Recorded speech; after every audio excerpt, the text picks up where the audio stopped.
जो पूरे पब्लिक विश्व में छाने वाले पावर स्टार पवन सिंह जी आज के दिन तो फिर से एक गर्दा मचा के रख दिया है। वो भी दोस्तों एक टीजर पे।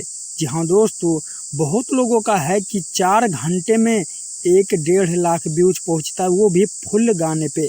लेकिन इनका क्या है दोस्तों, पावर स्टार पवन सिंह जी का सिर्फ 4 घंटे में 17 सेकंड का वीडियो इतना तेजी से वायरल हो रहा है पूरे यूपी बिहार में कि कोई जवाब नहीं। जी हाँ दोस्तों, आज के दिन जो इनके गाने का टीजर रिलीज हुआ है, साड़ी से ताड़ी। जी दोस्तों, बहुत ही बवाल सॉन्ग है। सिर्फ थोड़ा सा इसमें सुनाया गया है, लेकिन सुनने वाले बेचैन हो गए हैं दोस्तों। पावर स्टार पवन सिंह जी के जो फैन हैं वो यही सोच रहे हैं कि कितनी जल्दी अब इनका फुल वीडियो सॉन्ग रिलीज हो जाए, तब ही अच्छा रहेगा। तो भाई लोग देरी मत करिए, तो बहुत ही जल्द गाना रिलीज करिए, क्योंकि अब रहा नहीं जा रहा है।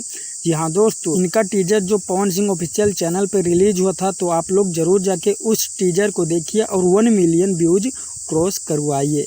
तो भाई लोग वीडियो अच्छी लगी होगी तो लाइक कर देना, चैनल पर नए होंगे चैनल को सब्सक्राइब कर देना।